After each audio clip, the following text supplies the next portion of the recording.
The Nature Photo Guys podcast is brought to you by our friends at the Camera Store, located in Calgary, Alberta, Canada.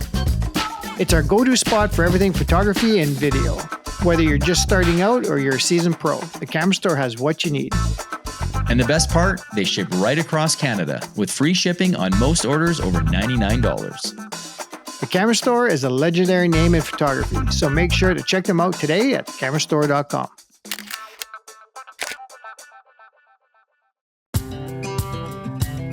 Welcome to the Nature Photo Guys podcast, where we talk about nature photography, from gear to our philosophies and everything in between.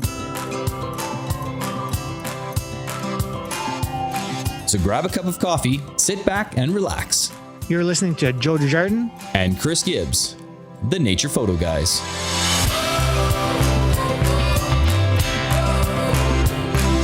Hey guys, welcome to another episode of the Nature Photo Guys podcast. We are welcoming back our very first guest when we started doing interviews back in 2022. What began in 2015 as simple iPhone snapshots during difficult times, quiet walks with his dogs that helped him reconnect with nature, has grown into a body of work so strong that in 2024 he was recognized as Canadian Geographic's Photographer of the Year.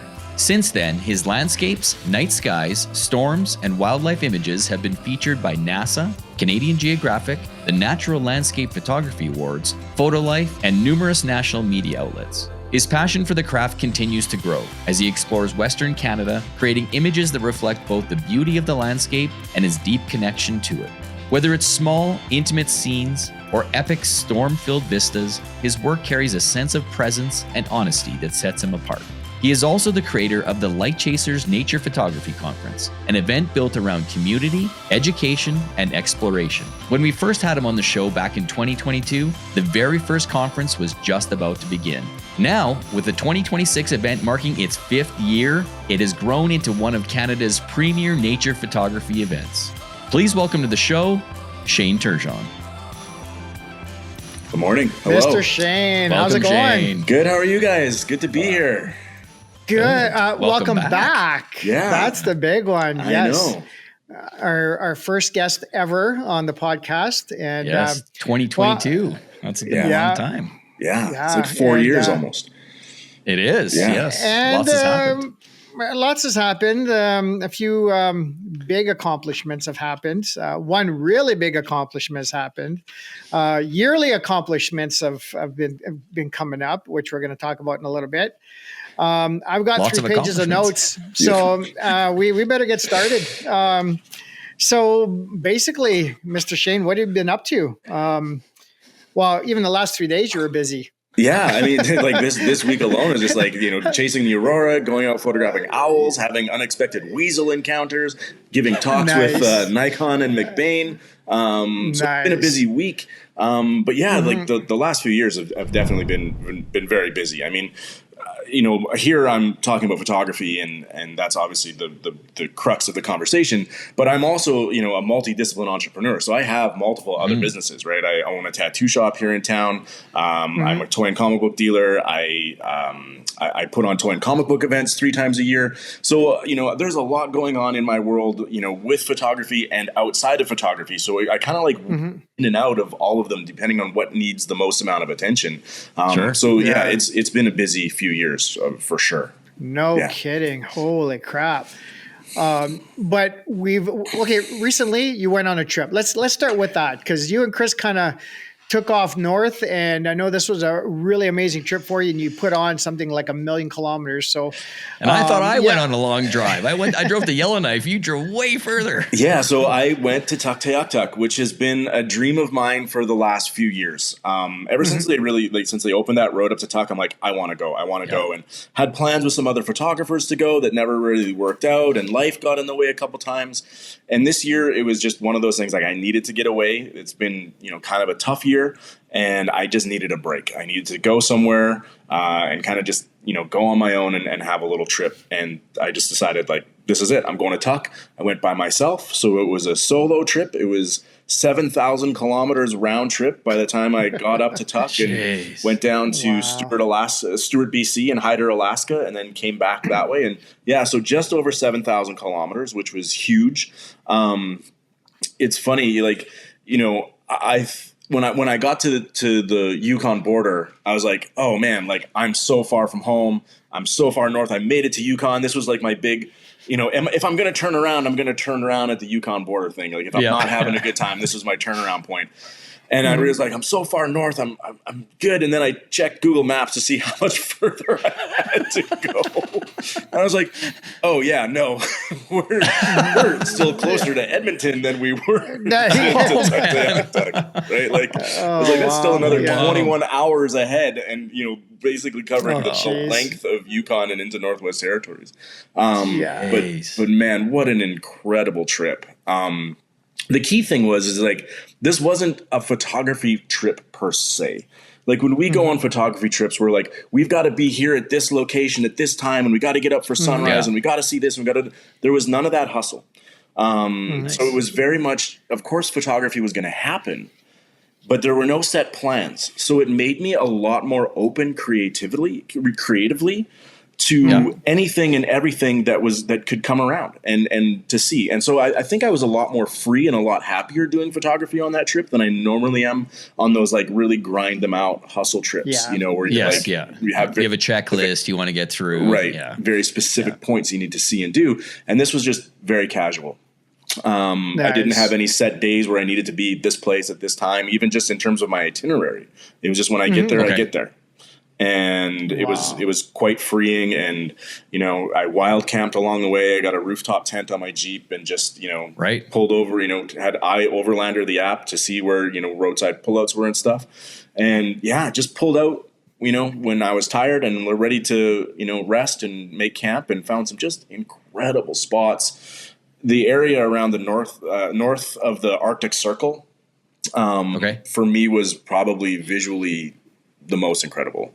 I just, photographically challenging, but just visually beautiful and so open and vast and wild, like true proper wilderness. It was just amazing. Was it what you expected to see when you got out there, or was just kind of eye-opening, or what? I think so, because unfortunately with Google and everything now, we can see, and so many photographers going in so many different places. I think for the most part, it was what I expected, because I've also watched videos on the drive to Tuk, to know what I'm getting up to. But there were some places that were very surprising, and they just blew my mind. And getting to Tuk was, it was actually quite emotional. Like I said, it's been kind of a tough year, as you guys know, and we've discussed in the past. Mental health is a big proponent of my photography and my talks and what I do. And so this was sort of like a mental health sort of journey. And getting there was emotional. It was like the end of a long road and the transitional chapter in life. So it was like driving to the end of the road and turning around and starting a new road on the way back, sort of, symbolically. Absolutely. Or at least how I phrased it in my head. And then I got there and I'm like, I just got here and I'm tired and I'm cranky. I go to sleep, damn it. And the weather turned really bad as soon as I got there. And but it was really cool. Like the rain was like started blowing in sideways, 70 km/h winds. You're camped on the ocean, like literally right at the end of the road on the ocean there. And then I was trying to set up camp in the rain because I dilly-dallied too long making supper and connecting with people back home. And as soon as I got there and walking around. And so then I'm setting up my tent and everything in the bad weather. And then I lose my key in the tent and I'm trying to find that. And I'm just mad and I'm angry and I'm frustrated at the whole thing. And as I find my key, I get things, going. And as I climb down the ladder of the tent and I look out over the ocean, and there's a slit like this big between the ocean and the clouds. And the sun is just starting to drop in that slit. And it's mid-August, so the sun is still slowly, dropping. It's not like sunset here. Yeah. It's slow. And all of a sudden, everything just lit up in orange. Oh, nice. And the rain stopped. The wind was still going. The rain stopped, but everything was just bathed in this gorgeous orange light. Everybody else had gone to bed because the weather was so good. So it was just me running around like an idiot with my camera, laughing at myself for how dumb I was 5 minutes earlier being grumpy at the situation. And just, it was, one of those instant perspective shifts, being like, man, just be grateful for everything that you're experiencing, good and bad right now. And that photo that I took of the sun coming through the clouds on the ocean is, it's probably one of my favorite sunset pics. It's not the most amazing sunset I've ever photographed, but it's one of the most meaningful sunset photos. I was gonna say it totally means something for you. That's the turning point almost, right? Absolutely. So, right. And it was just literally, it was just such a beautiful way to, sort of celebrate that moment and just getting it. And then I just wandered around the whole thing for like, I don't know, an hour and a half by myself with my camera, just taking pictures of stuff. Nice. Yeah, it was really fun. Wow. That's the beauty part about having your home with you as you're driving, right? You can just pull over wherever you want, and that's what I like about the truck too, right? You can just stop, hop in, and you don't have to book anything, and you just go where you go. Yeah, Take and your time. like there were campsites that were along the way that I just kind of pulled in and checked out, and I'm like, why would I pay $30 for this when I can camp literally across the road in this little pullout and get the exact same experience? Wild camping is really a very special thing, and especially as camping prices get so ridiculous, they're going up more and more and more and more. I think you're going to see a lot more people doing that. Oh, agreed. Yeah, for sure. 100%. I mean, I pay about $30 and I get nothing. I don't even get a fire pit. Yeah. And no power, no service, no nothing. No nothing. At least I got access to a shower, but that's it. Yeah. I mean, showers, toilets, but for $30, you don't even get a fire pit. But here's the thing: if you plan your wild camping well enough, you can find a spot within 5 or 10 kilometers of a roadside pullout with a pit toilet. Yeah. So you can plan that out in a way that you're getting close, to some of the amenities that you require when you're on the road. It is getting out of reach. When especially you're going like, I'm going to go for a week, and it's like with fees, $300. What was that? A checkout? Pardon? For what? Basically a parking spot with a picnic table. Yeah. That's all it is, dude. Yeah. Like, it's ridiculous. And camping used to be the affordable thing for families to be able to go do. Oh, for sure. Yeah. And in some cases, it's definitely cheaper than some of these hotel prices these days. But for people that do want to do that, but you're right, it's so nice go across the street and have a better view in most cases. So. Yeah. And some of the views I had from the especially around the Arctic Circle, I found this one beautiful spot, and the views were just unbelievable. Like it's a tough drive. The Dempster is essentially like a 800 kilometer long forestry trunk road in varying conditions as you go. It is. Okay. But, it's not the highway that it earned its reputation with. It's, it's been modified a lot. It's changed a lot. It's not the tire eater. You'd still have a great risk of losing a tire. Sure. But not like it was 20, 30 years ago when it gained its reputation. And I do think that it's a trip that everybody should probably make, because, the North is really special. And, if you are sort of an outdoorsy person or an adventure person or a photographer, like, that trip to the North is something that most people aren't going to do. And I recommend it, it's incredible. Well, I even found that, when I was going to Yellowknife, people were like, why are you going there? Like, that's ridiculous. But you know what?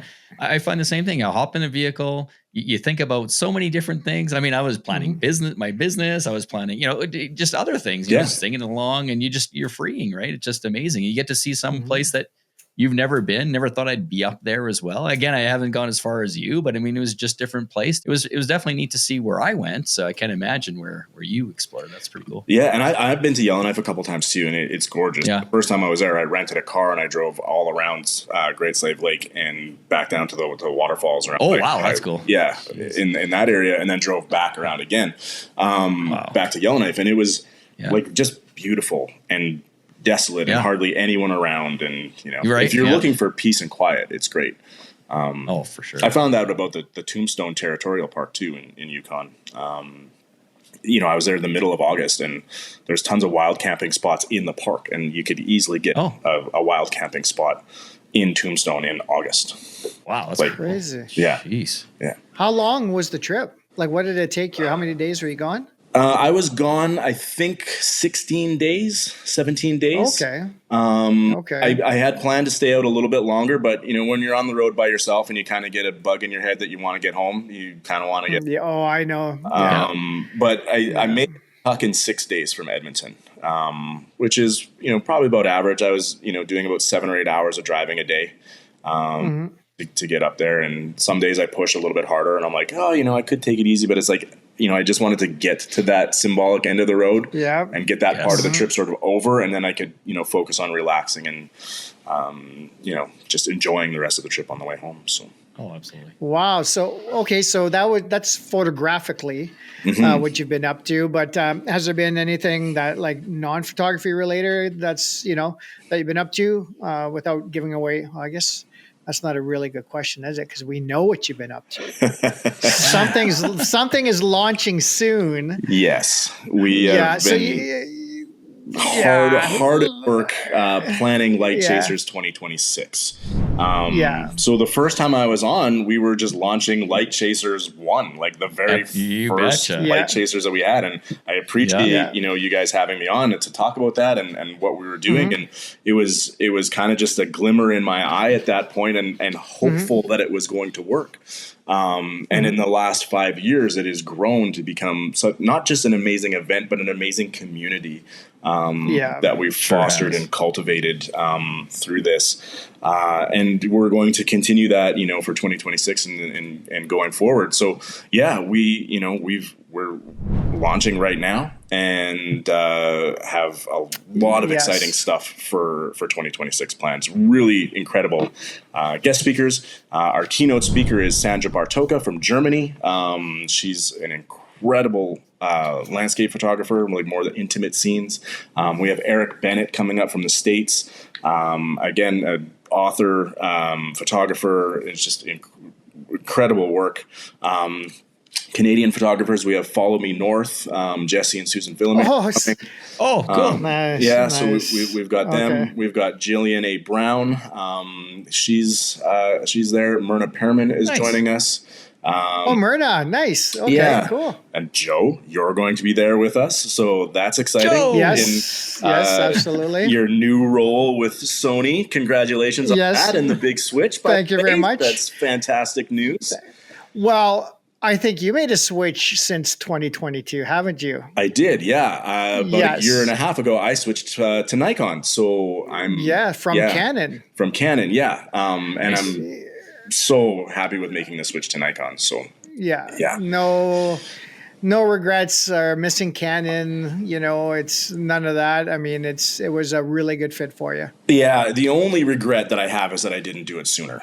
Excellent. Because we had been discussing it for quite some time before it happened, but I was a little hesitant. I was a little gun shy. I take a long time to procrastinate and make decisions, and then Nikon sent me a Z8 to try for a month and a bunch of lenses. That still didn't do it, and it was when I actually met some of the Nikon team and just saw how kind and welcoming and gracious that they were. That was the solidifier for me. It was no brainer.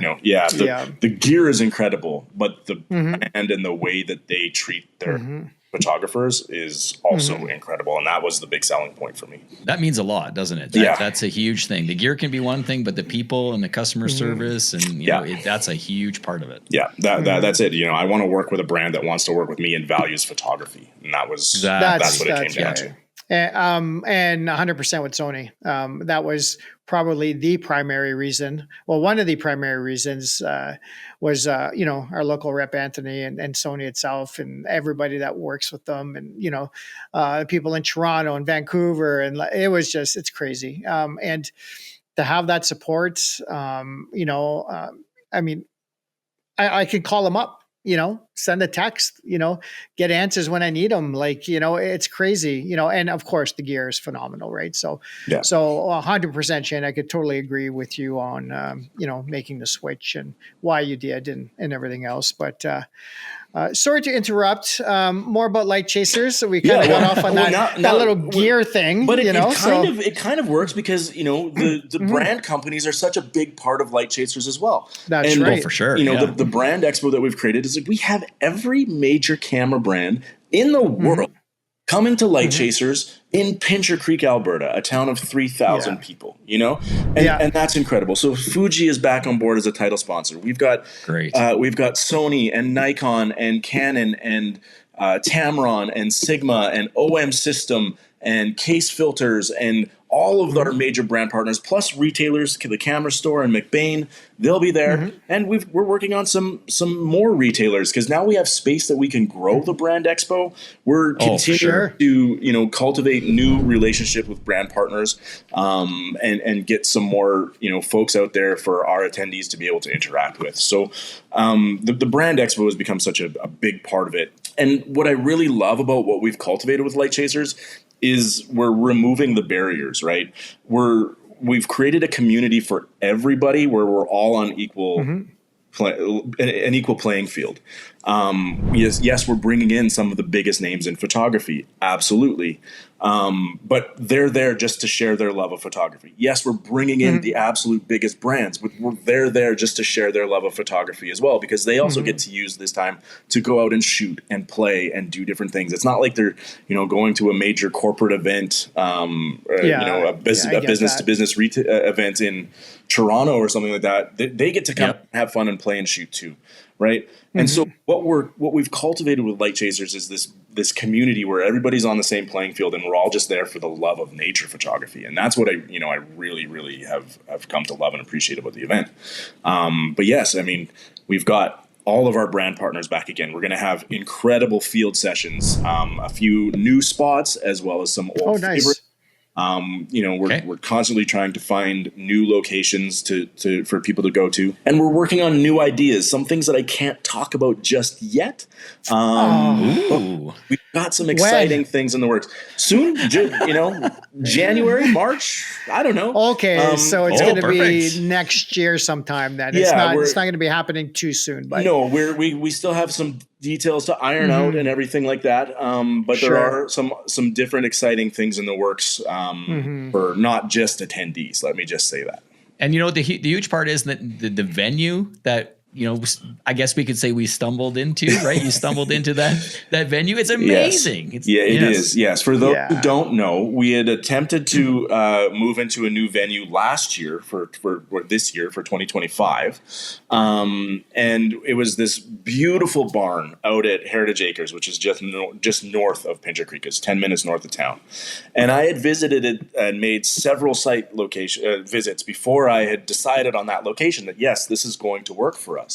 And weirdly enough, because for those who aren't familiar, Pincher Creek is known for one thing, which is wind, and a lot of wind. And every time I had visited the location, there was no wind, weirdly enough.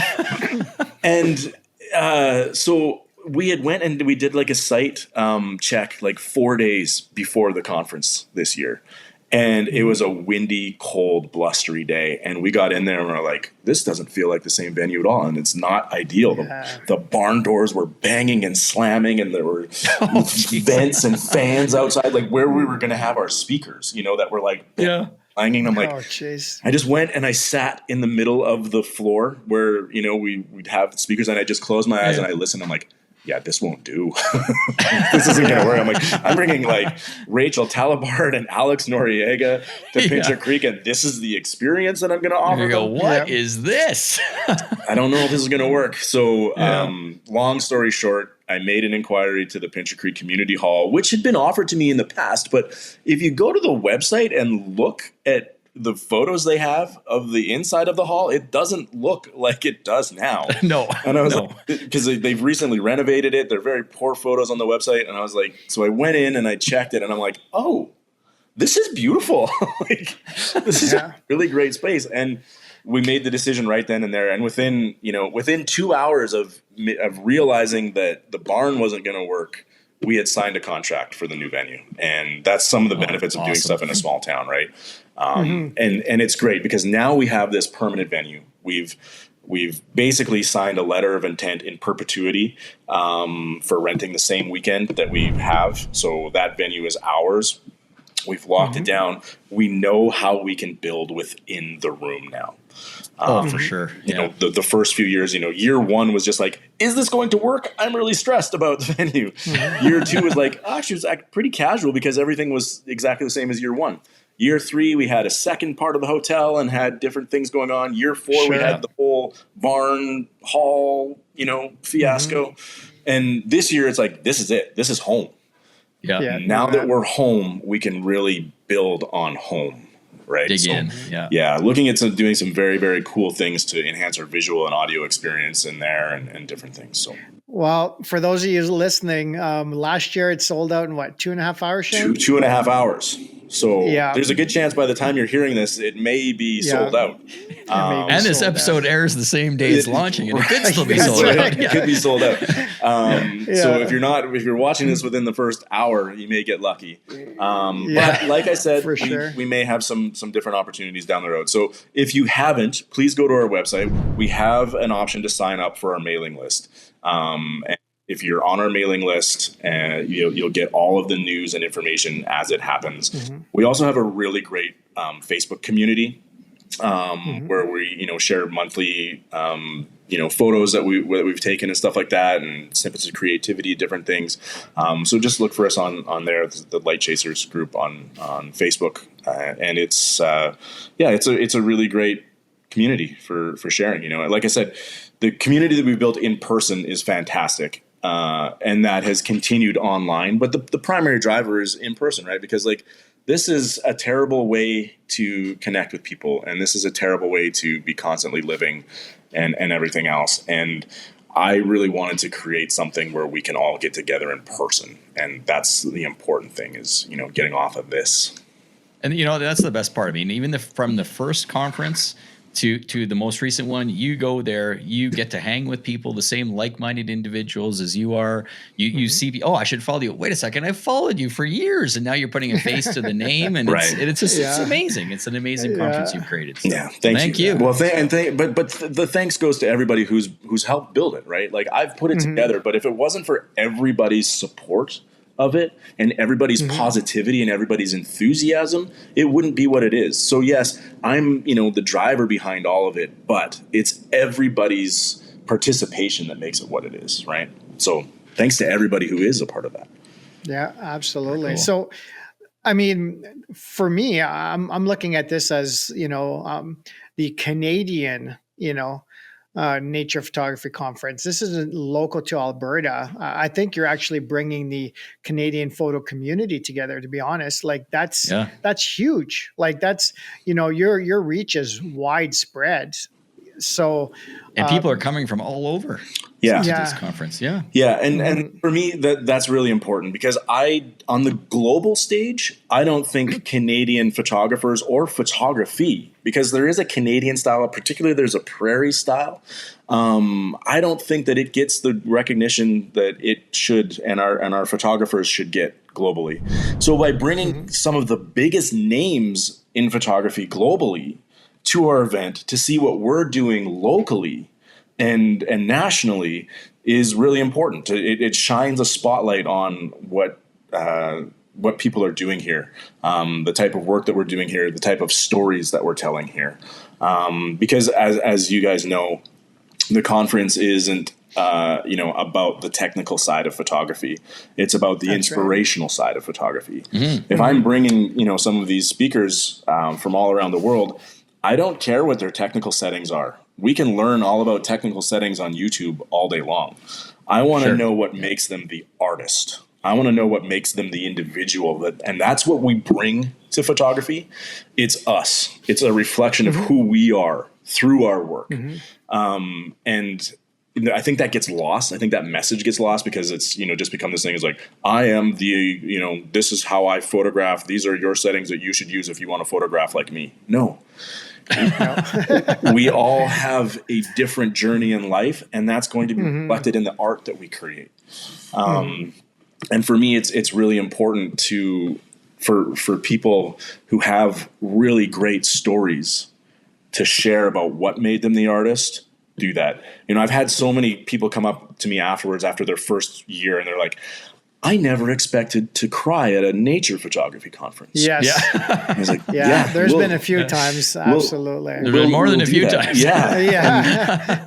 But it's breaking down those barriers where we can be ourselves, and it's ourselves that makes us the photographers that we are, right? It's not about, the settings or the technical things or the gear that we use. It's us, and it's our story. And that's what resonates with people, right? That's what inspires people.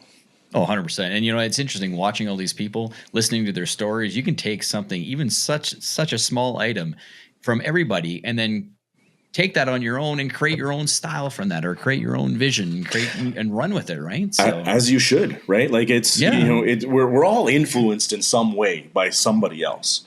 But if we can take that influence and make it our own, then that's the reflection of ourselves through our art, and that's what makes us stand out. I'll do portfolio reviews and chat with people about their work, and one of the big questions is how do I get my work to a larger audience and stuff like that. I'm like, I tell people all the time, there are thousands upon thousands upon thousands of good photographers. There are hundreds of great photographers. There are only a handful of exceptional photographers. And the thing that really separates people, because you can look at somebody's work across the board and be like, it's indistinguishable in terms of quality. But what distinguishes them is them. It's how they present themselves as a person, right? It's how they reflect their authenticity through their work, their interactions with people, and things like that. And that's the difference. That's what's going to make your work stand out, is you, not necessarily how good your work looks. Because I know a lot of people with really great work who don't have a name or are known or whatever else. And I know a lot of people with really work that are really well known and maybe shouldn't be, right? But it's because of how they present themselves and their story, right? It's us, for good and for better and for worse. It's us that makes us who we are as a photographer and an artist. Great comment. Yeah. Well, I'm absolutely blown away with everybody's story. It's like that. It's that that moment where like, oh, okay, now I kind of understand a little bit why this or why that, or wow, I didn't know about that. Okay, that might make a little more sense. And not that you wouldn't be compassionate to certain people or to other photographers, but it certainly opens your eyes to what some of these people have gone through, and then it changes your perception, and you're like, wow, after all that, they're still accomplishing this or doing that, they're getting through it, they're grinding, and that's an inspiration to everyone. Yeah. So that's one of the importances of attending a conference like this. If you're not inspired by the end of this conference, then I don't know. Give the ticket to somebody else. But seriously, it's what it's about. Absolutely. Yeah, I've had people come up to me afterwards, again after their first one, and they're like, "This is unlike any photography conference I've ever been to." And I'm like, "Yeah, that's by design." And to your point, Joe, everybody is going through something at all times. Everybody is going through something. And if we can just learn to be a little bit more compassionate and kind and considerate of everybody in our day-to-day activities, whether it's the cashier at the grocery store or that guy that cut you off in traffic or whatever else, if we can just learn to be a little bit more kind and considerate, because we don't know what they're going through. Like maybe they're going home to take care of their mom who has cancer, or maybe their kid has a broken leg, or maybe their dog is sick. You don't know what somebody's going through. And so if we just can be a little nicer, and that's one of the things. Like I built the conference around positive vibes, positivity. And it's just trying to reflect that we take what we learn in the conference, apply it to our art, and apply it to our daily lives, right? So is there going to be somebody talking about helping with road rage? Because I'm just curious, because you mentioned somebody cutting you off, and I'm just like, I just had this flashback, Shane. Every day when I leave Langdon to go to Calgary, I'm just like, do I got to sing the positivity song again, Joe? Sing the positivity song, Chris. Come on. I talk a lot about positivity because I need it. And particularly when I'm driving in Edmonton, like Edmonton, drivers in Edmonton are bonkers. So it's like, why are we constantly going 10 under the speed limit? So it's like, so we can all relate. Somebody maybe new to driving, and they, it's like, just try to. It doesn't always work. It doesn't always work, but we should try. Let's be realistic. Oh my God, it's crazy. It's crazy. Got to be positive. You know, one thing about the conference also that I wanted to add, that, you get to see some of these photographers that you followed for a long time, and you get to see them in person. You get to talk to them and realize they're just regular people like us, right? Yeah. And approach them, send them a message after, or go up to them and say hi, because you know what? All this community is so friendly and giving, and just proves it by being there in person and talking to these people. It's amazing to see. So yeah, that's the one thing that I've learned in not just in doing this, because my event organizing experience isn't just in Lightchasers, right? Like I came from the comic book convention world, and I worked with celebrity guests and all those different things. And the one thing that I realized is, like, we're all just people, right? Sometimes you get people who are a little full of themselves and whatever else, but for the most part, high maintenance. Yeah, for the most part, everyone is just a regular old human being. They just want to be treated like a regular old human being. That's right. And especially as artists, every single one of us, doesn't matter what level of that we're at, is suffering from imposter syndrome to some degree. Right. And everybody that I've talked to, and we've brought in like some of the biggest names in photography, and it's the same with everybody. We're all feeling like, is our work really good? We're all questioning things. We're all questioning ourselves, right? And so I think when you get to see that and experience that, it makes you a little less hard on yourself and your own work when you realize that, like, some of the biggest names of photography also feel that way about their work. Well, you mentioned imposter syndrome, and I had a few conversations, and I remember one in particular. I'm not sure if it was Lightchasers last year or the year before, about imposter syndrome. And this person actually said, like, this could end tomorrow. I don't know, like, why people, wanting to do this with me, or why would they want to travel? Like, very, very well known, like you said, at the top of their game, and yet still suffering from imposter syndrome, like every day. You know, so I mean, I fanboy quite a bit with photographers, and future guests, coming, past guests. Chris will ask me, he goes like, "Well, how'd you get them on?" I was like, "Or how'd you get them?" I said, "Well, I just asked." Yeah, they're people, right? And out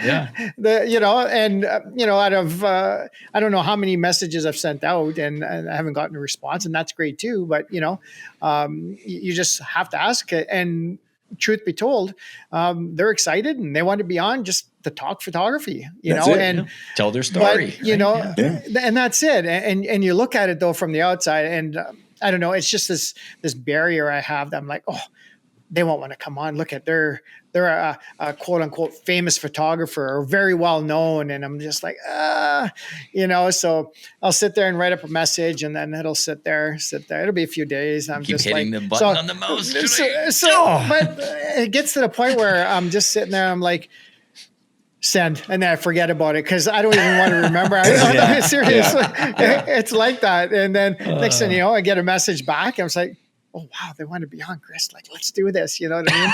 So, but like you said, it boils down to everybody's just, living their daily lives. They're people. They want to tell their story. And, yeah, Joe's got to get over the fanboying a little It is bit. what it is, Joe. It's all good. Yeah, it is what it is, Chris. But it's, it's good to have those photographers that we look up to whose work inspires us to no end, right? And, despite the accomplishments that I've had in photography, in my own career and through the conferences, stuff like that, I still feel that way. And I'm like, why would anybody, want to learn from me? Why would anybody want to come see me talk? Why would anybody want to, and take a workshop with me or anything like that? And it's like, well, you step aside from it. It's like, well, I had a bit of an award win earlier this year. That was, somewhat significant. Yes. And other ones. And it's like, I'm kind of got to, at a certain point, realize I'm okay at what I do. Right. Well, just a little bit, Shane. Here we go. Nice segue, by the way. Let's talk about this major win, the Canadian Geographic Photographer of the Year winner in 2024. So congrats again. That is amazing, man. Let's hear all about that. I mean, I know you mentioned it a little bit to us about, getting that email and having to hold it in. You can't tell anybody, stuff like that. So tell us about the win. Yeah. So I was blown away. I certainly wasn't expecting that. I found out 2 weeks before the announcement. So to hold it. That's a long time. It is. Wow. And, I can tell, I can tell my friends and family and stuff, obviously, but I can't post anything. And I'm just sitting there this is such a big announcement. Yeah. I was doing a session with my personal trainer, and I came out of the gym, and I jumped in the Jeep, and I checked my email, and I was like, nice. And I just I slammed the door and ran back in, and I just look what happened. Look at it. Nice. Yeah. Screen cap, send to a bunch of people. Yeah. This is amazing. Nice. I was so thrilled, so thrilled, but so honored and so humbled by it. There are so many incredible photographers in Canada, and Canadian Geographic and the Canadian Geographic Society are such phenomenal organizations in Canada for how they tell the stories of our country, how they reflect the visuals of our country through photography. They're just an amazing organization. So to be able to be recognized on that level by them, I think in terms of nature photography awards in Canada, I think it's certainly the highest that you can get. Yes, I would agree. And so to be able to have that for me is it's been almost a year, 10 months since it was announced, and it still doesn't quite feel real. It's still very surreal. But I'm very proud also of, the work that I do, for that to have happened, and I think, I think it says a lot about, the value of being a generalist. Yes, absolutely. Sure. These days we all acquiesce to the algorithm. Unfortunately. And it's I'm only known for being a night sky photographer, or I'm only known for being a wildlife photographer. I'm only known for being a macro photographer. So this is all that I can post ever of all time. Right. But I'm a nature photographer. So I love all those forms of nature photography and landscapes and everything like that. And try very hard to excel in all of those disciplines. And when you have a contest like the Canadian Geographic one, they have 4 main categories. And so to be able to enter all 4 main categories with, your best work of the year, well, that is representative of photographer of the year, as opposed to being, I'm the best wildlife photographer. They have a wildlife photography, contest as well. But to be able to, have it all happen with everything. And for me, I was particularly proud because the images that they were, really liked were the night sky images. And if you look back through all of the years of the Canadian Geographic Photographer of the Year, it's usually always wildlife photographers, Right. which they also have their own wildlife photography contest as well. So it's wildlife dominates that. So to be able to win it with a night sky image, Nice. I thought was even more special, right? Well, it was very well deserved. You are an incredible Absolutely. photographer here in Canada, and I'm very happy for you. It was from if you watched the previous episode, going from an iPhone to where you are now, it's quite an inspiration, sir. So congrats again. Thank you guys. Thank you. And I appreciate all the support that you guys, give me and the conference and everything. Like, you guys do such a wonderful job in promoting photography in Canada too. And I just want to make sure that you guys get the flowers that you deserve too, because we're all in this together. And a high tide raises all boats, right? So if we're all working together to just elevate voices, and you guys are playing a big role in elevating Canadian nature photography voices. So kudos to you guys too for doing that, and the support that Thanks, man. Oh, really appreciate that, man. Thank you. We just want to take a quick break to give a shout out to our title sponsor, The Camera Store in Calgary, Alberta. The Camera Store is where we go for all our photography and video gear. Whether you're a beginner or a seasoned professional, they've got you covered. Plus, they ship right across Canada with free shipping on most orders over $99. You can find everything you need at thecamerastore.com. So did winning this award change your path, the course of your photography, or are you still doing the Shane Turgeon, general nature photography, and does that make sense? Like, has that award changed you in any way as far as the future, your path forward? No. So for those who may not be familiar with my backstory, is I came from a pretty high level in the world that I was operating in before, which was, weirdly enough, Star Wars collectibles, Star Wars tattoos. I had written 2 books on Star Wars tattoos. I almost had my own television show, which was a collecting show that would have been like a travel-based collecting show.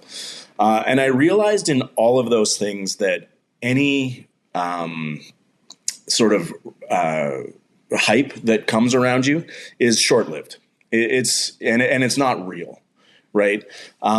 It's all, as soon as the news cycle changes, right, it moves on, and everything moves on past you. So I knew when I won that award that there was going to be a handful of days where there was going to be a lot of attention.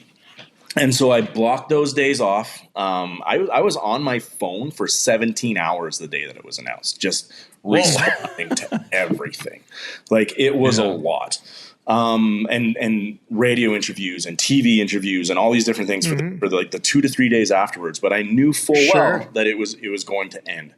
And anything that came out of it would just be a bonus, right? I did sell a lot more workshops. I had a lot of people interested in my night sky workshops that spring, which was fantastic. Will that carry over to this spring? I don't know. So in terms of what it did for that level of recognition, I knew right out of the gate that it was short-lived. And that's the way you have to approach those sort of things. Because if you get caught up in that hype, then you're going to let yourself down real hard when it doesn't continue on, right? For sure. Yeah, fair enough. Yeah. In terms of how I approach my photography, that's a constant evolution for me, right? By all accounts, I'm a professional nature photographer. I'm a professional photographer. I make money, a good portion of my income through photography, but I'm not I'm doing this workshop at this time of year and there's 10 spaces. Like, I'm not that workshop hustler kind of a photographer. And there's so much pressure, I think, to be that you see all these people doing all these workshops and there's a pressure that you should be doing that too. And for me, I realized it's like, look, you're doing well enough. You don't need that extra stress because you're already busy enough running 4 businesses. I want my photography to still be for me first and foremost. And so I think that award and just the evolution of myself in photography and seeing what the grind of professional photographers are, for folks like yourselves and a lot of my other friends, I want to focus on being an artist first and foremost. And I want to focus on my art, and I want to focus on my photography, and just becoming better and better and better at what I do, as opposed to worrying about the financial hustle of it, because I'm already doing well enough to survive. Sure. Yeah. Now, that doesn't mean that I don't like teaching workshops, but I prefer a one-on-one approach. Sure. And you know, am happy to do one-on-ones with people in a variety of different ways. I love one-on-one. Like, I came from a martial arts background where I taught martial arts for 15 years. And I love teaching, and I'm pretty okay at teaching. So I'm happy to do that sort of stuff, but I don't need to, you know, find myself. I struggle because part of me is like, well, you could be doing a tour there, and you could go there, and you could do that, and you should do that, and maybe people would want to pay you money to do that. And so it is a constant struggle. But I just want to focus on my photography, for me, first and foremost, and being a better artist before I really have to go down that road. And who knows, maybe 5 years from now, it's a completely different scenario, and all I have to rely on is photography. Right. Yeah. But in the meantime, at least I've perfected or continue to work towards perfecting my craft. Cross that bridge when you get there, I guess, right? So. Yeah. Basically, staying true to yourself. It's not, oh, now I have to try to win more awards, and I have to enter more and you know what I mean? Like that kind of stuff. It was a huge accomplishment. You're very honored to have won that, represent Canada in that way, but it sounds like it really hasn't changed your focus. Like, No. You're an artist. You just want to continue being true to yourself. Yeah, and I want to give myself opportunities that make me happy first and foremost. That doesn't mean that I'm not going to enter it this year and try to win it 2 years in a row. You know. Oh, sure. And enter other contests and different things. Absolutely. But you know, like, if you think about, you know, like chefs, right? You know, you get the chefs that are at the absolute top of their game, and if a chef gets a Michelin star, it's actually, you know, so many chefs have come out and said getting a Michelin star was one of the worst things that happened to me, because now they're under so much pressure to maintain that Michelin star. Totally. That's right. And to keep that level up, where, you know, there have been Michelin star chefs who have just quit their restaurants and opened a hot dog stand. Literally, who will open a hot dog stand. That's probably the best hot dog you're ever going to have. But, Sure. you know, because that pressure is so high, and I never want to put that pressure on myself with my photography, because, you know, as we talked about in the first time I was on here, photography for me is an escape from life. Yeah. And it's a way to get out of my head. It's a way to get out of the business pressure and the stresses of owning, you know, of being self-sufficient, self-employed, all those different things. Relationship pressures and stress. Photography is my way of just getting out of all of that. And if I start putting more pressure on myself, I don't want to hate it. I don't want to hate it. A lot of people do that when they move into a business and focused on what they think they love. They lose that passion and love, right? Yeah. So, and I'm very fortunate to recognize that. Yeah. And I'm very fortunate, you know, in that I have event organizing experience, right? Yeah, right. And so I've been able to take my event business and make a photography event that's successful, but that doesn't rely on me as a photographer to have to sell that. It helps. True enough. And it allows me the opportunities to go out and work on my craft, because, you know, the better my photography is, the better the conference looks. But they're delineated enough that, at least in my head, they're delineated enough where it's not putting pressure on my own work. Fair enough. But it's allowing me to better my work. No, fair enough. I think it's got to the point. I mean, even with the conference, I think that it speaks for itself as a whole, and people just recognize that they just want to be there. They just want to be back. You know, everybody that even after the week after you've left the conference, people are like, I can't wait till next year. You know, they get excited like right after that point, and that doesn't wane the whole year. Everybody's excited, and it's built. You know what you've created, what has been created. Everybody just wants to be there. It's a destination that people want to be at. So, absolutely. I do have a question with you regarding your specific photography. You know, you have the entrepreneurial spirit. You've created all these businesses. You're always maybe looking for the next thing. Do you find that in your specific artwork, in your images, do you look at your own image and go, okay, next time I want to try this? Like, not aside from the business side of photography, but in your images yourself, do you find yourself going, I need to try this, I need to try that, I want to get to this point with my artwork and vision that you have? Yeah. I and in the process of that, I've become insanely critical of my own work, of being this is a good image, but it's not a great image that I'm willing to share. Sure. Yeah. Alex Noriega, who was our keynote speaker this year, I've listened to Alex's interviews in the past and different things, and he was like, a person should be lucky if they put out like 10 good images a year. Like that's his baseline is 10 images for the year. Being a multidisciplined photographer, nature photographer, is like, well, is it okay then if I put out 10 good landscape photos, 10 good wildlife photos? Right. So can I have 50 good photos a year? Does that how much do you put out before you're diluting yourself? Right. And I think, I think, again, that algorithmic acquiescence that we're all forced to play is like, if you're not constantly feeding the machine, you become irrelevant. And so by constantly feeding the machine, are you feeding it your best work? Are you feeding it the best of what you have to offer? And for me, it's like, I don't want to put out an image unless for me, it feels like, yes, like this is the one. Like I got a grizzly bear image in the Arctic tundra, north of the Arctic Circle this year on my trip to Tuk. And I'm like, this is how I want my wildlife photography to look.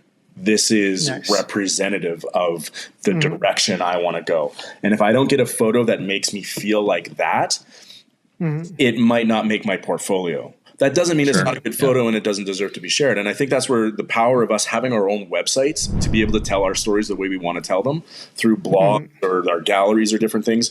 So, when I go on a big trip, I'll then write a blog about it where I might share the photos that I'll never share on social media.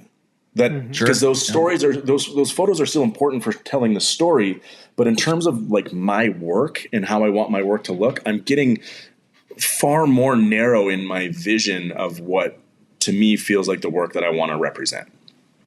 And so I'm constantly striving to meet those standards for myself. And particularly with night photography. So I started with night photography. I taught myself photography with the night sky, which is about as backward away as you can get into photography. And for the first few years, that was really where I focused. But I had a couple year period a few years ago where I just wasn't getting out as much for the night sky. And I was like, man, I feel like I need to step up my game. So that was one of the focuses, like what you're asking is like, where do you want to put that energy? Well, for me, over the last 2 years, it was really getting back into my night photography and really making a concerted effort to dial my game in for night photography. And it's worked because now I have this vision of how I want my night images to look. Especially being a prairie photographer, we have all those beautiful abandoned places. And that for me is as either an alien landscape or an abandoned landscape.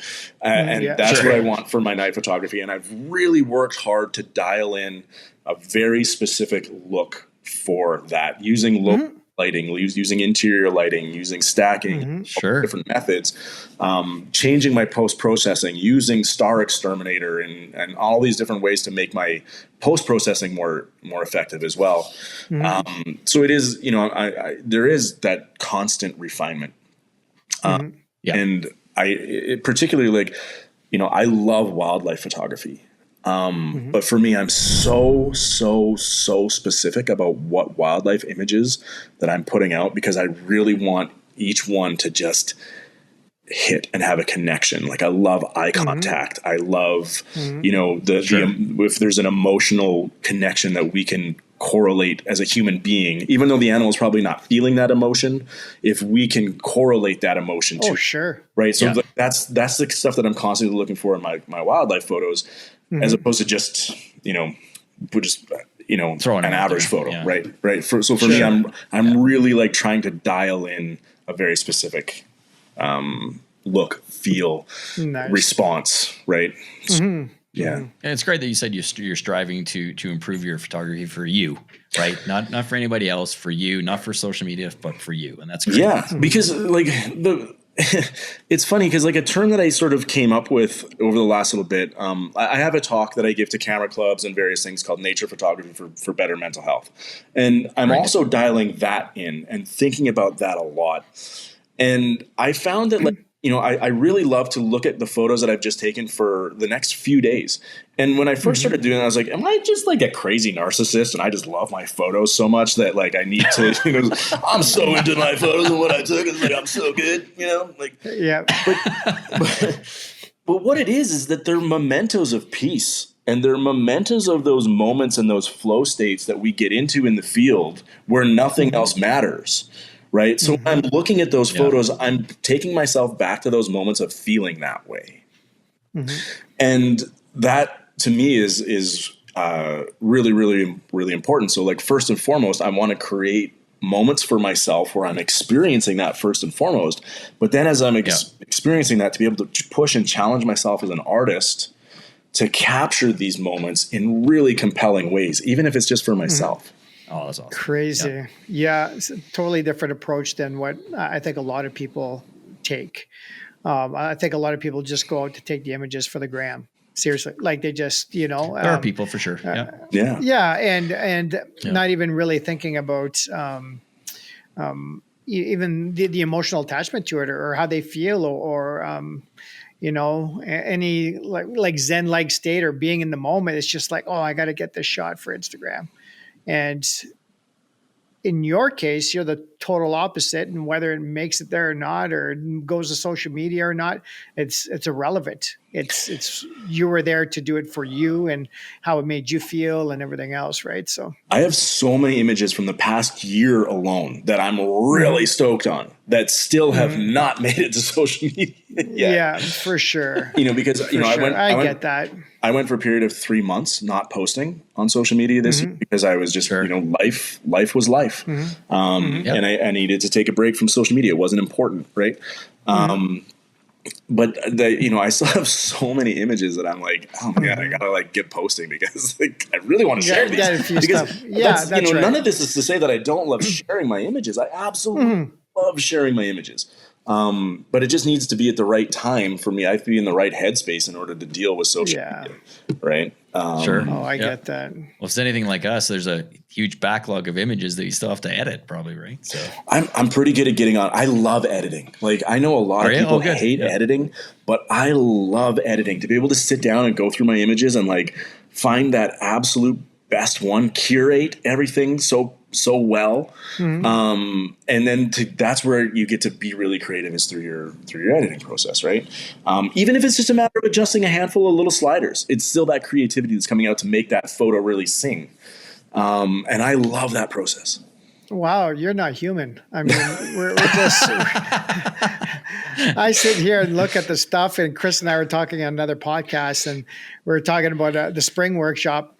And then after the spring and the summer, and then Chris goes, well, I need the images now. I'm like, oh, I haven't even looked at spring or summer yet. So it's like, get in there, just find some images. Find some images, get them over to Chris. And I still have images and video clips from 2021 in Waterton that I still have. I put aside because other things are busy and other things are exciting. And they come in, I was like, I got to figure that out one day. Life happens, like you said, Shane. You just, you know, you get home and, you know, we archive the stuff, make sure it's double or triple backed up, whatever else. And then, life happens. Oh, something else comes up. What's that? I need to back up my stuff better. There you go. There you go. Yeah. So it's one of those things, but let's do a real hard shift.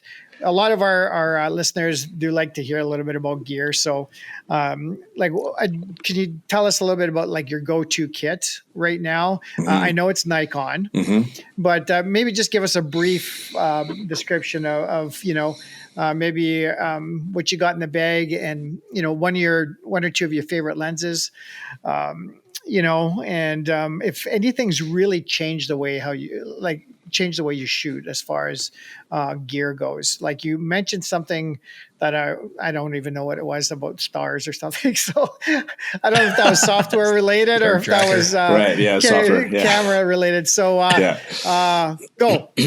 And as a generalist, you find you're bringing like so much more equipment than specifically for wildlife, specifically, right? So yeah, it's almost like I have to pack a specific kit depending on what I'm going out to shoot, right? Sure. When I made the switch to Nikon, I went immediately with the Z8.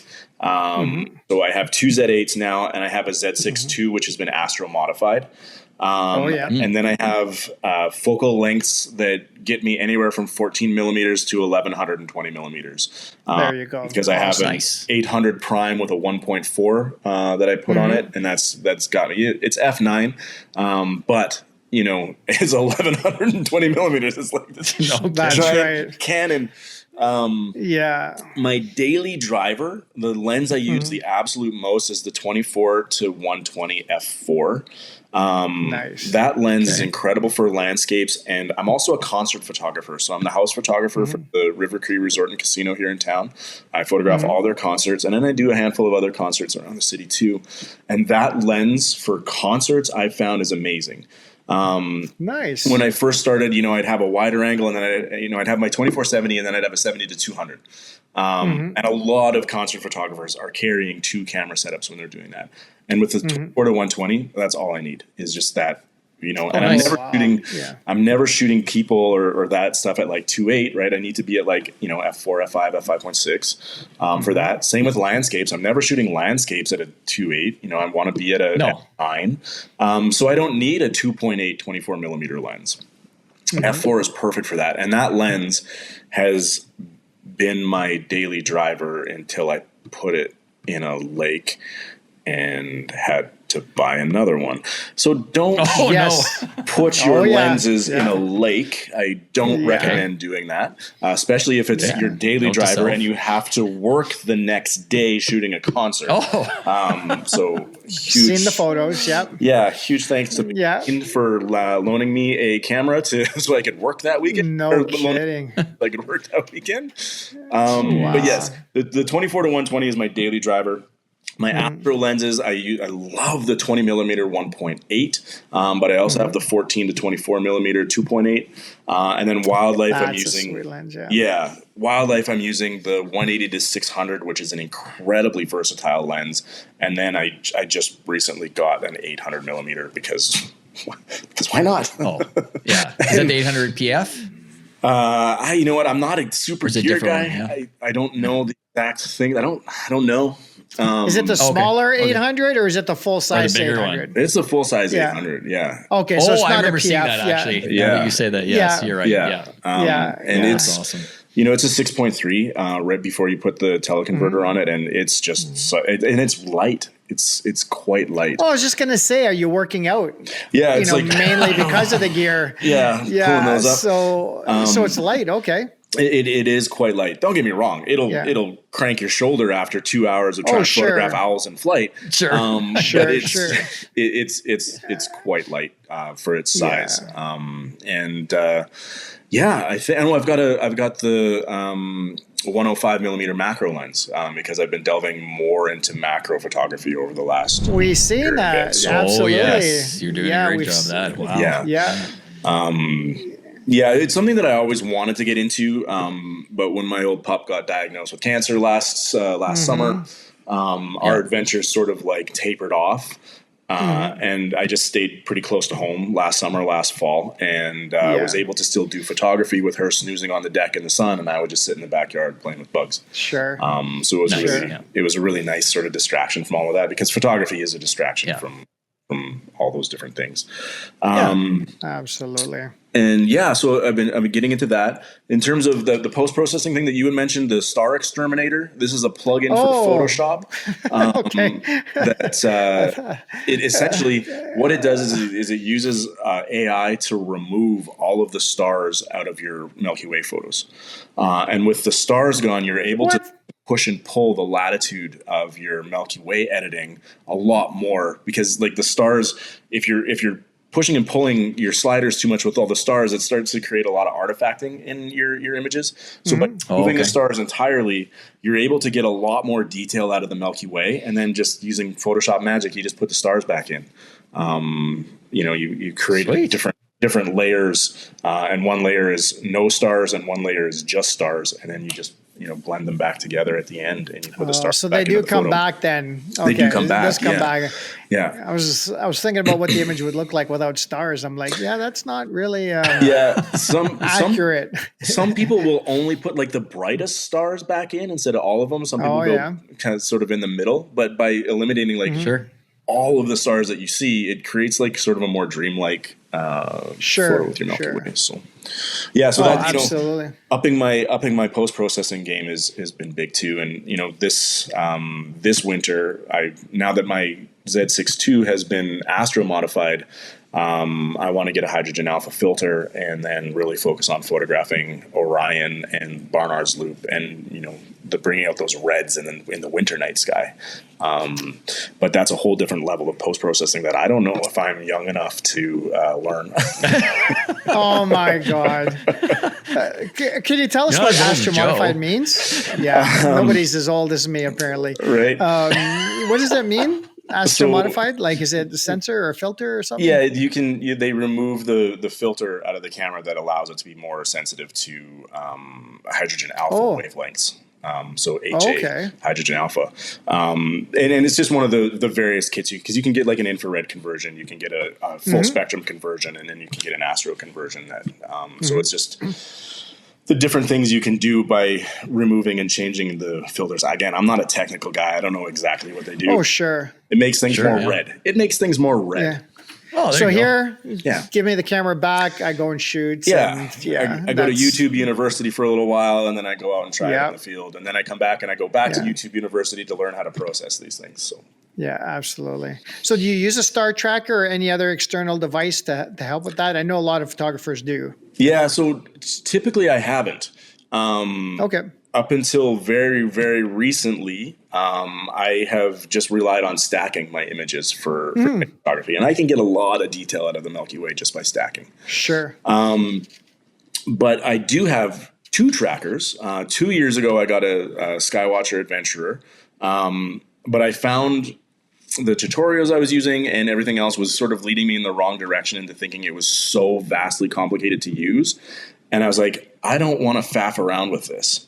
And then recently, like this fall, I was like, I need to get back to my tracker and learning that. And I watched a different tutorial that just completely shifted my brain. And all of the tutorials I was watching was for deep sky stuff. And for wide field astrophotography on a tracker, you don't need to go through the whole crazy polar alignment. You can just do a very simple, basic polar alignment. I'm like, are you kidding me? Why didn't I figure this out sooner that I could have just done it this way? Yeah. So I actually did a stack with a Comet. I haven't shared the image yet, but it's I'll send it to you guys because we can put it on here. I'm so proud of this Comet image. It's over St. Henry's Church just south of Pincher Creek, and it's lined up perfectly, and it's just like so good. And I used the tracker for that. And then Move Shoot Move recently just reached out to me and said, hey, we'd love to send you our Nomad small tracker. Would you be interested in getting one and trying it out? So I just got the Move Shoot Move Nomad and am looking forward to using it and giving it a try because it's much smaller and easier to take with you and set up than the Skywatcher Adventure. Sure. And the difference is you can't have the same payload, like lens and camera payload, for sure, on it as you can with the Skywatcher Adventure. So both trackers have their place, but I'm curious to play with the Move Shoot Move one and give it a try. So you had said Comet over a specific church. So what software do you use? You need something to kind of plan these shoots in advance, right? So there's got a lot of detail or a lot of research in the background, or using like Photo Pills or Photographer's Empress, or is there something else that's a little better, easier, or? Quite often I'm using that. This one I was like, I know it's in the western sky. Let's go see if it lines up here. Yeah. And it did. And it was honestly like there wasn't a whole lot of planning, and it was more like, let's just see. Yeah, for sure. Okay. Those are fun. That's fun. Yeah. And absolutely. It worked really, really, really well. Cause I went out the night before and I'm like, this isn't right. This isn't going to work. I'm too late. Cause I'd gone out the week before and I was like, well, like 10 seems like the best time, 9:30, 10. So I went out at 9. I'm like, it's already too late. The week difference was huge. So I went out at 7 the next night. I'm like, I'm going to try to line it up here. And it just lined up because I knew it was in the West and it was going to hopefully come that way and still be visible. It was a gamble and it worked. When I'm doing Milky Way stuff, there is a lot of planning, but because I'm so familiar with the position of things in the night sky, it's more like I just drive by a potential target. I'm like, oh man, that's going to be great for Milky Way. And I'll know what month particularly is good for that. And then I'll just wait for a clear sky window and then clear skies and a dark sky window, and hopefully it'll line up and I can get myself out there and make that shot. But I've waited on locations for a year, 2 years, before being able to make the shot actually happen. Wow. It's a long time to wait out in the field. Oh, no. Yeah, right? People bring me snacks. Yeah. Do they? Oh, okay, good. Yeah. Well, I remember you showing me, I don't know if it was Google Maps or wherever you pin locations. Yeah. And Alberta was red. Yeah. Yeah, until you started zooming in, with the pins, right? Because if you look at it on the wider or broader level, it was just like, okay, that's red. Yeah. And then you start going in, it's like, okay, pin. You know what I mean? So that was crazy. That Alberta and into Saskatchewan is just full of pins. Yeah. And, that's right. There'll be certain locations where I'll be like, man, this would be perfect for this, whether it's whether it's Milky Way, whether it's storms, and I pin that. So when I drive past it, I drop a pin. You can label your pin, and I'll label it with Old Barn South Milky Way, Old Barn West Storms, or whatever. So I know that I can go back to that. And just this we had this crazy Milky Way, crazy aurora this week. I had a target that I was like, I don't know if this one's going to work because I knew it was a really strong aurora. And if it's going to be a strong aurora, you actually have to shoot south. But towards the end of the night, the aurora started to taper off. And I'm like, cool, I think we're going to be good shooting north on this one. And I was able to go and make this, work exactly the way that I wanted it to. After also earlier in the evening, getting a dream aurora location with the old church that was actually facing west. So like that's a really hard aurora shot to get, is facing the opposite direction than we normally see the aurora. No kidding. Wow. Jeez. And that's an amazing shot too. I've seen that shot. So thank you. Yeah, I'm super stoked on how that one turned out. And I have a time lapse for it too, which also I was going to ask you about your time lapses because I've seen a bunch of your storm time lapses as well, and those are amazing. And how was storm season this past year? It doesn't feel like there was as many storms. It was horrible. There has been, haven't there? Yeah. Yeah. No, it was really bad. It's funny because when you talk to like laymen about a bad storm season, they're like, "Oh, really? Like, was there a lot of damage? Were there lots of tornadoes? Like crazy?" Oh yeah. No, it was bad. We didn't have the opposite. Yeah, exactly. Exactly. There were some damaging storms certainly this year, but we really did not have a strong storm season in Alberta this year. I didn't think so. Or Saskatchewan. I did get my first tornado. I technically had photographed tornadoes twice before, but they were not. Should we tell the story or? Sure. The first tornado that I photographed was totally by accident, and I was peeing when it happened. We had gotten to our location. We knew the tornado was a couple kilometers away. We didn't know if it was still going on because we couldn't really see it. It was rain wrapped and whatever else. But by the time we had got there, I had to pee so bad. So I jumped out of the vehicle and I'm standing there taking a pee, looking at the storm. And I'm like, I'm just going to take my iPhone out and just do a little pano on the storm. And didn't realize until later that while I was peeing and taking that panel, I actually caught the tornado rain wrapped in the storm. So man, that one doesn't count, even though I did technically photograph the tornado. The second one was last year in Saskatchewan, and I actually was in the tornado. It was a very weak tornado. It was an F0. I pride myself on being an incredibly safe storm chaser. I don't like to get near those situations. Sure. But for those who aren't aware and should be aware, Google Maps and Saskatchewan backroads are not friends at all. And I got dead on a Saskatchewan back road as the funnel cloud was condensing right over us. And one of the other people who just happened to be in the group that I ran into, they took a photo of the funnel condensing over the Jeep. And we had to make a decision on an exit strategy. And sometimes in the heat of the moment, you don't necessarily make the right decision. And we decided to try to go north and then further east. And we should have just cut south and got out of it, or cut west and got out of it. But as we were going north, the tornado touched down right in front of us, and it spun up. Like you could see it spin up on my friend's dash cam footage. So that was tornado number 2. I was in it, didn't get a photo of it. And then this one, I managed to be on the tornado from tornado genesis to the end of it. And it was really cool experience to be able to see that for myself for the first time. But in terms of like beautiful photogenic storms, we didn't have any, really. Yeah. And the couple of chases I got on, I just made some tactical errors, and that happens, right? So, missed it, kind of thing. Yeah, for sure. Missed it, yeah. But I love making time lapses. So time lapse stuff was sort of one of the things that got me interested in photography in the first place. I don't know if you've seen the films Baraka and Samsara. They were sort of like cult, indie cult movies in the late 90s, early 2000s.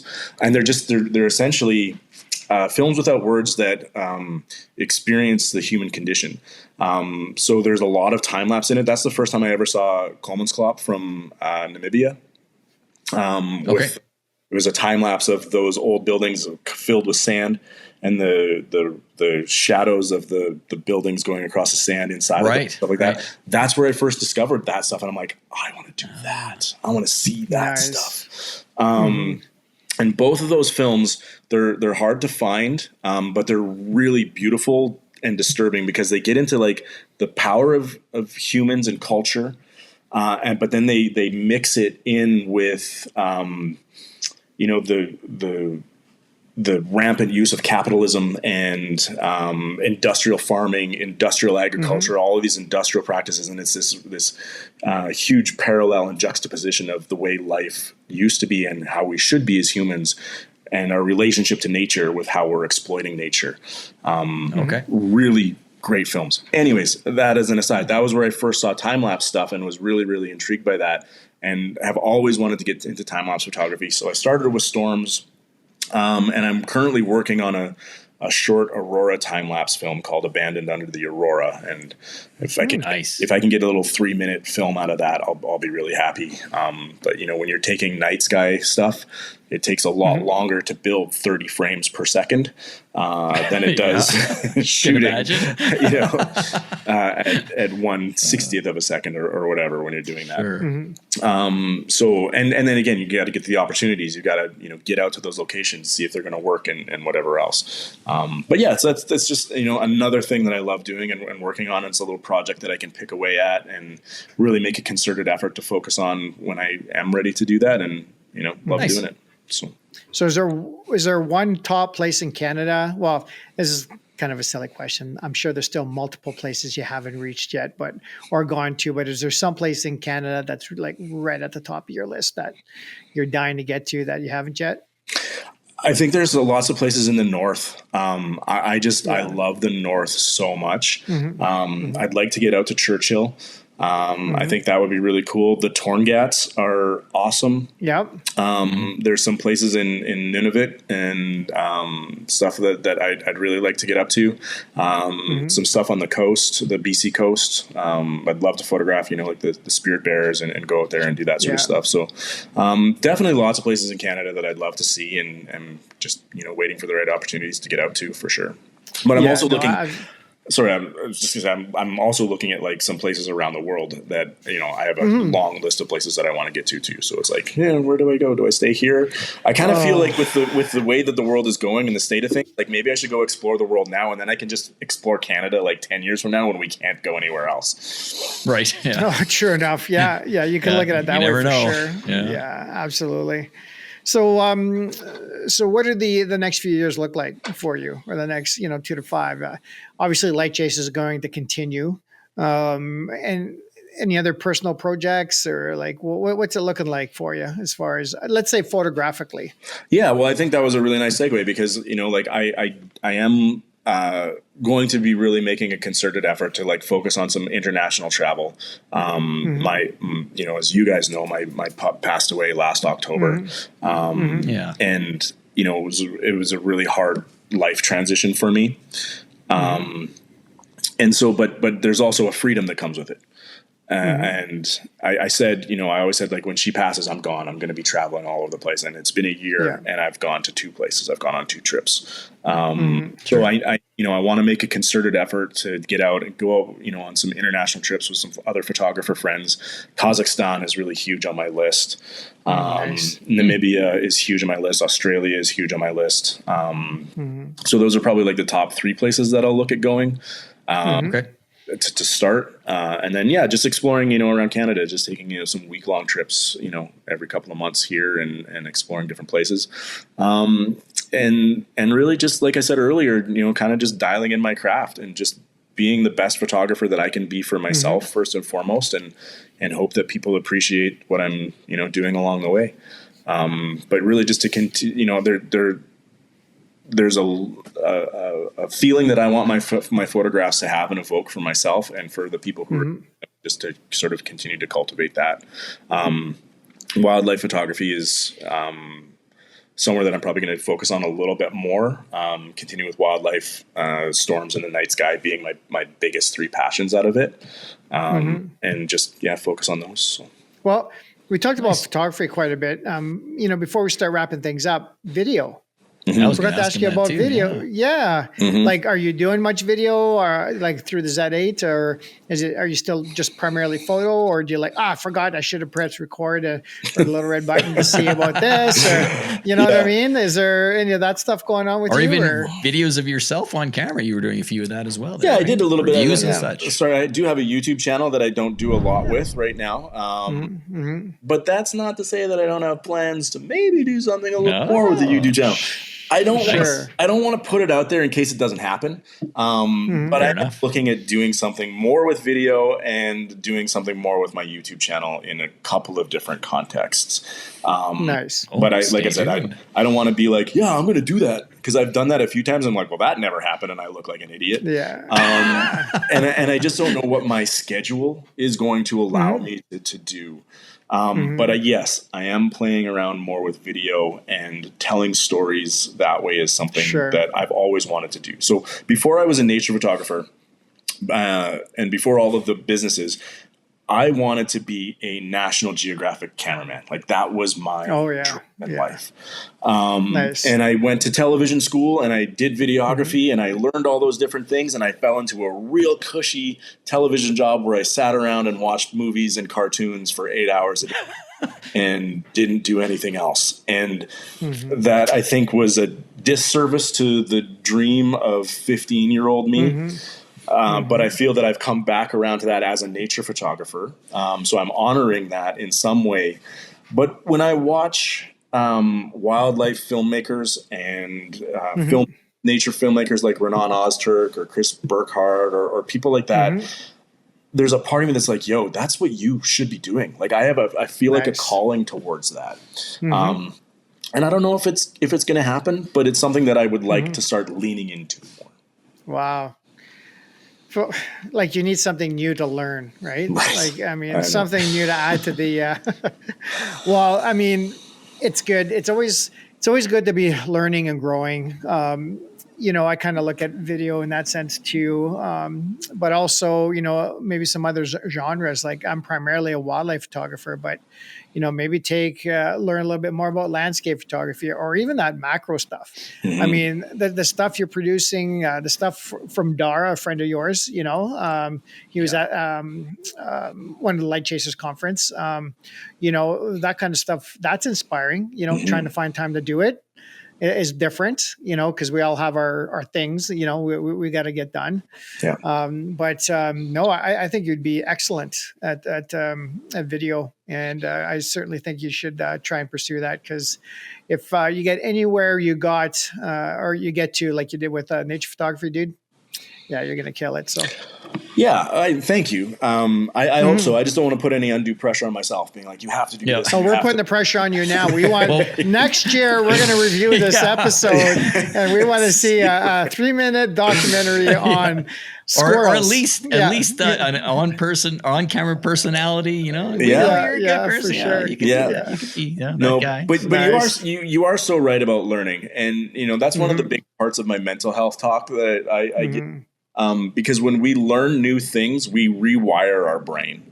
That's right. And we're creating new neural pathways, and we're chemicals every time we learn something. And as a photography tip to people, to be a better photographer, yes, learn your camera, but more importantly, learn your subject. If you can learn as much as you can about the subject that you're interested in photographing, that's going to make you better at photographing that subject. So in order to be a better storm chaser, I've had to put considerable effort into learning as much meteorology as my unscientifically inclined brain can learn. Sure. But in order to be a better wildlife photographer, I need to understand migration. I need to understand the ruts. I need to understand when all these things happen, right? In order to be a better night sky photographer, I have to understand the night sky and the motions of the night sky. So learning all of these things makes you a better photographer, but it also rewires your brain in ways that help you feel better, right? And it's fun. Exactly. Yep. Yeah. It is fun. Learning cool things and trying new things. Absolutely. Yeah. I totally get that. So. Life should be a perpetual, ongoing pursuit of knowledge. Sure. It is. It has to be. Or how can I say this? Or you kind of die upstairs. You know what I mean? You just you use it or lose it, right? That's right, and that's exactly it. Use it or lose it. Absolutely. And I'm not going to say that I'm like all of this stuff that I talk about. Like I'm also human, right? Like I have my days of like, dude, you've been sitting around watching Cheers for a week. The best sitcom ever. Right? You know what? It's not even. Actually, Sam and Woody Anyway, Sam and Woody, they just actually started a podcast. Did you know that? Yeah. Oh, no. really? Yeah. And it's called Where Everyone Knows Your Name. Nice. I'm going to have to check that out. Oh, it's very cool. Yeah. Very cool. Yeah. So anyways, sorry about that. Okay, Cliff. I get caught in my head and I get caught in ruts just like everybody else does. I talk about these things, but I talk about them because I experience them and I live them. Right. And, but it's okay. Right. It is. It's okay to get into those ruts. Yeah. And we need downtime too. Right. Everybody thinks you absolutely need it. The lifestyle that people think we're living on social media isn't real. Everybody thinks that we're out doing photography all the time. That's just not the way it works, And don't get frustrated as people get older. It is going to take a little longer to learn something. Don't get frustrated. Just take your time. Is that directed at me? Is that Chris? Okay. Kind of figured as much. You and Adobe Premiere, Joe. Okay. In fairness to Joe, Adobe Premiere is really hard to learn. Remember, I couldn't even upload a file to it, and you had to help me through that. Right, I do remember that. Joe, you're not alone. Is that what you're using? Because I got to create some reels, and I'm using iMovie. Me too. Seriously, I have a Premiere subscription. I have not used it since Chris gave me a walkthrough. iMovie is just easy, just like. You know what though?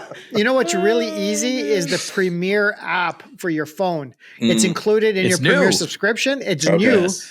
I've been using it. I created a couple of reels for Caribou. I haven't charged yet, but it's the only thing it doesn't have is keyframes. Okay. But super easy, drop down, add audio, remove audio, like clipping, trimming, like everything. So it's the transitions are cool and everything. So if you pay for the subscription, download that. Okay. And I mean, if I can do it without asking Chris, it's easy. Well, it's pretty easy. If I ever start making reels, I'll try it. Yeah. No, I'm still TikTok. like, Joe uses for his dance TikTok stuff. So. What's that, Chris? I said Joe uses it for his dance TikTok stuff. So.